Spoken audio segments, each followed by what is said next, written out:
जब घड़ी का काटा करता है 4 बजे का इशारा तो खबरों से हाई हो जाता है पारा। क्यों? क्योंकि 4 बजे हम चक्रव्यूह के साथ आपके सामने पेश होते हैं। नमस्कार, कैपिटल टीवी उत्तर प्रदेश में आपका स्वागत है और मैं आपके साथ प्रिया बिस्ट। आज चक्रव्यूह में सबसे पहले बात यूपी उपचुनाव की, दूसरी खबर यति नरसिंहानंद से जुड़ी है, तीसरी खबर में बात है कांग्रेस नेता की और आखिर में बात पुलिस के तगड़े एक्शन की। तो चलिए शुरू करते हैं। पहली खबर यूपी उपचुनाव से जुड़ी है, जहां लखीमपुर कॉर्पोरेटिव चुनाव का विवाद अब यूपी की सियासत में सुलगने लगा है। लखीमपुर में बीजेपी विधायक योगेश वर्मा पर मारपीट का मामला ठाकुर वर्सेस कुर्मी की राजनीतिक अदावत में बदलता जा रहा है। कहा जा रहा है कि विवाद की आग और ज्यादा सुलग रही है, तो इसका सीधा असर होने वाले उपचुनाव में पड़ सकता है। यूपी में 10 सीटों पर उपचुनाव होने हैं, जिसमें से 4 सीटों पर कुर्मियों का दबदबा है। आपको बता दें कि लखीमपुर में ठाकुर वर्सेस कुर्मी की सियासी आग में सपा भी घी डालने का काम कर रही है। सपा मुखिया अखिलेश यादव ने कहा है कि योगेश वर्मा पिछड़े समुदाय के हैं, इसीलिए मारपीट करने वालों पर पुलिस कोई एक्शन नहीं ले रही है। कहा जा रहा है कि सपा इस मुद्दे के जरिए उपचुनाव को साधने में जुटी है। जिन 10 सीटों पर उपचुनाव होने हैं उनमें कटहरी, मझवा, फुलपुर और सीसामऊ सीट पर कुर्मी समुदाय का दबदबा है। 4 में से 2 पर ही 2022 में सपा को जीत मिली थी। मझवा मिर्जापुर की मझवा विधानसभा पर कुर्मी फैक्टर है। यहाँ पर ब्राह्मण, बिंद और दलित के बाद कुर्मी की आबादी सबसे ज्यादा है। अनुप्रिया पटेल मिर्जापुर से ही लोकसभा की सांसद है। मिर्जापुर में सपा ने ज्योति बिंद को उम्मीदवार बनाया है। ज्योति पूर्व सांसद रमेश बिंद की बेटी है। बीजेपी ने अभी इस सीट पर अपने पत्ते नहीं खोले हैं। निषाद पार्टी और अपना दल सोनेलाल यहां से दावेदारी कर रहे हैं।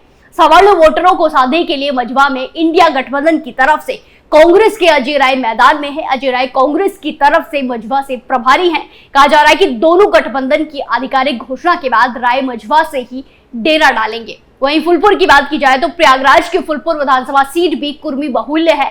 यहां से कुर्मी समुदाय के प्रवीण पटेल 2022 में जीतकर संसद पहुंचे थे। बीजेपी कुर्मी के सहारे ही ये सीट जीतती रही है। सपा ने यहां से दूसरे मजबूत मुस्लिम समुदाय को टिकट दिया है। फुलपुर से सपा के सिंबल पर मुस्तफा सिद्दीकी मैदान में उतरे हैं। कहा जा रहा है कि अगर यहाँ कुर्मी नाराज होते हैं तो इसका सीधा असर फुलपुर पर पड़ेगा। 2022 में सपा को इस सीट पर सिर्फ 3000 वोटों से ही हार मिली थी। फुलपुर विधानसभा सीट 2009 में अस्तित्व में आया था। तब से यहाँ 2 बार कुर्मी और 1 बार मुस्लिम विधायक चुने गए हैं। कटहरी की बात करें तो अंबेडकर की कटहरी सीट भी कुर्मी समुदाय का दबदबा रखती है। इस सीट पर ब्राह्मण और कुर्मी की आबादी लगभग एक जैसी है। यहाँ से लालजी वर्मा विधायक थे, जो अब अम्बेडकर नगर के सांसद बन गए हैं। एनडीए गठबंधन में पिछली बार ये सीट निषाद पार्टी को मिली थी। निषाद पार्टी के अवधेश कुमार यहाँ से 8000 वोटों से हार गए थे। इस बार बीजेपी यहाँ कुर्मी और ब्राह्मण गठबंधन के जरिए जीतने की रणनीति पर काम कर रही है। हालांकि लखीमपुर का मामला जिस तरह तूल पकड़ रहा है, उससे अब यहाँ कुर्मी समुदाय के धर्मीकरण होने की संभावनाएं और ज्यादा बढ़ गई है। तो इसी समूह की बात करें तो कानपुर की सीसामऊ विधानसभा सीट पर भी उपचुनाव हो रहे हैं। यहाँ से सपा ने इरफान सोलंकी की पत्नी नसीम सोलंकी को उम्मीदवार बनाया है। सीसामऊ सीट पर सबसे ज्यादा मुस्लिम आबादी है। इसके बाद कायस्थ, ब्राह्मण, दलित और बनिया है। सीसामऊ में कुर्मी की आबादी भी 20,000 के आसपास है, जो जीत हार में अहम भूमिका निभाते हैं। बीजेपी ने पिछले चुनाव में यहां से वैश्य समुदाय के ही उम्मीदवार को उतारा था। हालांकि इरफान जीतने में कामयाब रहे थे। खबरों में आगे बढ़ते हैं, जहां यति नरसिंहानंद सरस्वती ने हाल ही में पैगंबर मोहम्मद के खिलाफ विवादित बयान दिया था। इसके बाद मंदिर पर कथित हमले किए गए, जहां एक तरफ मुस्लिम समुदाय के लोगों की तरफ से महंत की गिरफ्तारी की मांग की जा रही है, तो वहीं दूसरी तरफ लोनी से बीजेपी विधायक नंद किशोर गुर्जर और हिंदू संगठनों ने रविवार को नरसिंहानंद के समर्थन में एक महापंचायत का ऐलान किया था। इसी के चलते प्रशासन ने कानून व्यवस्था के मद्देनजर गाजियाबाद में बीएनएस की धारा 163 लगा दी थी और महापंचायत की इजाजत नहीं दी थी, लेकिन उसके बावजूद भी महापंचायत का ऐलान किया गया। महापंचायत के ऐलान के बाद से ही पुलिस अलर्ट मोड पर थी। साथ ही पुलिस इस बात को लेकर भी सतर्क थी कि दोनों समुदाय आपस में ना भिड़ जाए। महापंचायत के ऐलान के बाद से अलर्ट मोड पर आई पुलिस ने डासना इलाके को छावनी में तब्दील कर दिया। मंदिर जाने वाले सभी रास्ते ब्लॉक कर दिए गए हैं और कई टुकड़ी पैरामिलिट्री फोर्स के साथ साथ जिले की पुलिस भी इलाके में तैनात कर दी गई है। पंचायत में हिस्सा लेने आए लोगों का कहना है कि ये बहुत प्राचीन मंदिर है, यहाँ सभी मनोकामना पूरी होती है। मंदिर कमेटी ने महापंचायत बुलाई है, इसीलिए यहाँ पंचायत होगी। प्रशासन ने रोक लगाई है लेकिन पंचायत होगी। हमें बुलाया गया है। संगठनों की मांग है कि मंदिर पर पथराव करने वालों पर सख्त कार्रवाई हो। डासना मंदिर को छावनी में तब्दील कर प्रशासन ने किसी को भी मंदिर पर जाने की इजाजत नहीं दी है। विधायक नंद किशोर गुर्जर दिल्ली मेरठ नेशनल हाईवे पर 9 पर जाम लगाकर बैठे हैं। प्रशासन ने काफी समझा बुझाकर माहौल को शांत किया। फिलहाल हाईवे को खाली करा दिया गया है। खबरों में आगे बढ़ते हैं, जहां उत्तर प्रदेश के संभल जिले में कांग्रेस जिला अध्यक्ष पर उनके भाई के साथ साथ 3 लोगों के खिलाफ रंगदारी मांगने का केस दर्ज हुआ है। पूरा मामला कांग्रेस जिला अध्यक्ष विजय शर्मा के गांव मोहम्मदपुर टांडा का है। एफआईआर के अनुसार संभल कोतवाली के गांव के एक शख्स का आरोप है कि वो अपने प्लॉट की पुरानी बाउंड्री वॉल पर काम करवा रहा था। कांग्रेस जिला अध्यक्ष अपने भाई और सहयोगियों के साथ मौके पर पहुंचे और उन्होंने वहां चल रहे काम का विरोध किया। वहीं गांव के शख्स का आरोप है कि उन्होंने निर्माण कार्य को करने के लिए 5 लाख की रंगदारी मांगी और जान से मारने की धमकी भी दी।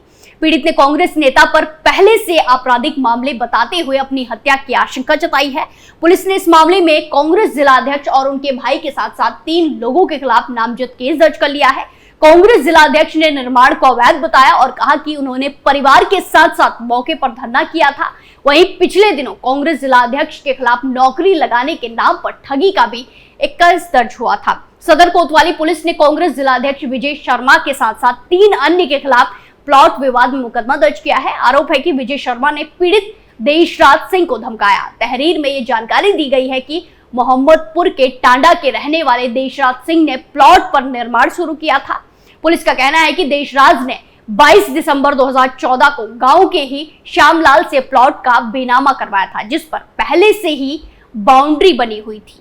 कुछ दिनों पहले निर्माण शुरू हुआ तो इनके गांव के ही रहने वाले और कांग्रेस जिला अध्यक्ष विजय शर्मा, सुभाष शर्मा, सुधीर शर्मा अपने साथियों के साथ मौके पर पहुंचे और विरोध करने लगे।